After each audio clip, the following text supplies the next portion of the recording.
It goes without saying that Murfreesboro is a loving community.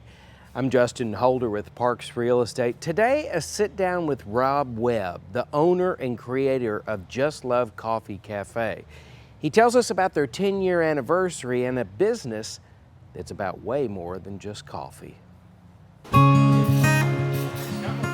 Sometimes where you start versus where you go can be two different paths. We didn't even see us having a coffee shop because, we just started off roasting.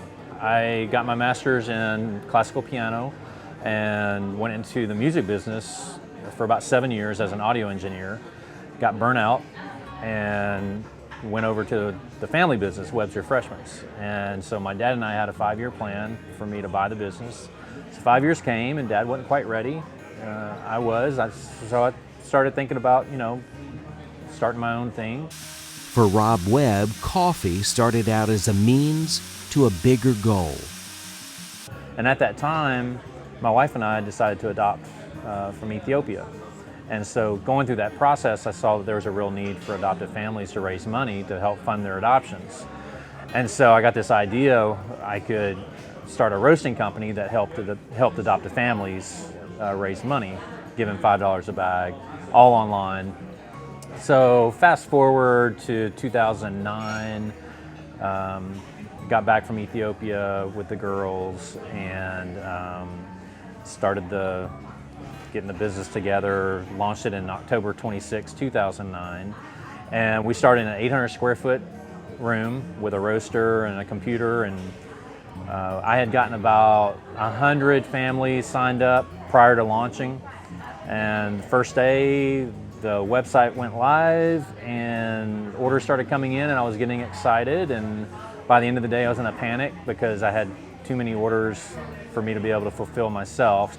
Then came the backup help of his college buddy Jason Smith, who had a background in child counseling with youth villages and was looking for a change as well. And so he was looking for a job, but he had been roasting his own coffee on a popcorn popper for 10 years in his home.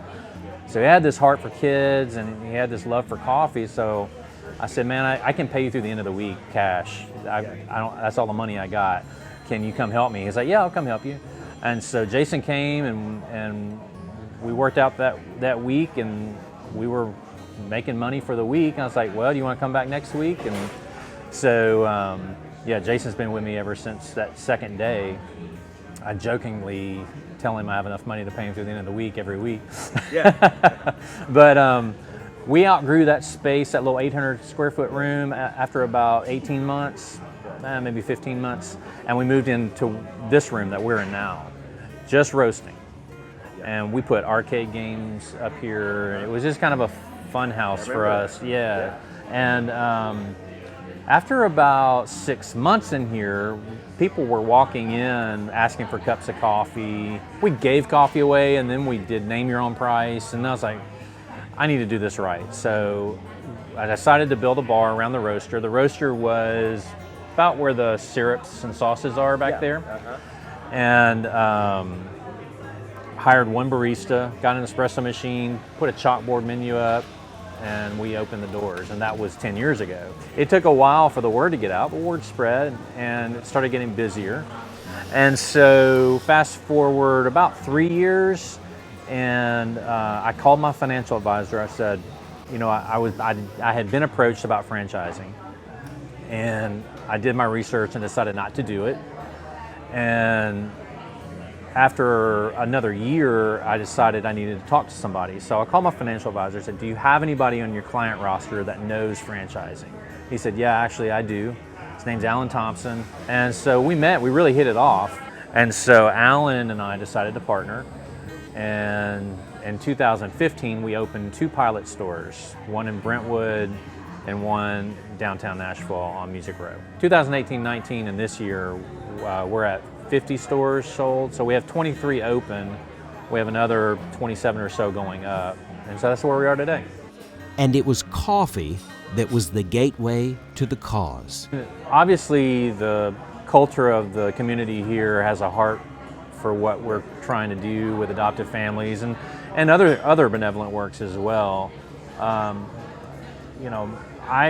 always said early on that they'll come once for the cause, but they won't come again if the product's not good.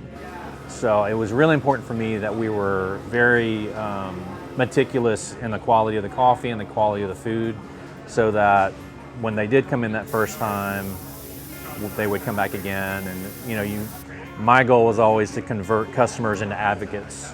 So a customer will come in and patron your store, but an advocate will do that, plus tell everybody about it and tell them to come. But I've had families come up to me and tell me that the company had helped them bring their child home, which brings a tear to your eye and gives affirmation to what you're doing is meaningful. The other thing I wanted to do was just get the word out about the orphan crisis, so that not everybody is in a position to adopt, but everybody's in a position to have a heart for something. With over 20 locations now, Rob foresees the love continuing to spread. And it was my intention to not only spread awareness to the orphan crisis, but really get benevolency top of mind of people. So I always tell this to my franchisees when they're coming in. What we call Discovery Day is the last stage of the selling process. We decide if the franchisee is a good fit for the company, and they decide if they want to open a store. And one of the last things I tell them is, you don't have to be passionate about adoption, but I want you to be passionate about something. They say love grows best in small spaces, but sometimes it grows just as much in multiple places. I see 100 in another 4 years, maybe 3 years. Okay. Yeah, because we're halfway there. And probably in 10 years, maybe 250, 300. So we just want to give people an alternative, at least an option in the coffee world, to go to a place that is more about culture. And we have love in our name. So it's very important that the culture is rooted in that. Our core values are be genuine, be excellent, be a catalyst for love. To see the menu of food that's just as delicious as the coffee, visit justlovecoffeecafe.com. You can also shop coffee online at justlovecoffee.com. Thanks for coming along. I'm Justin Holder.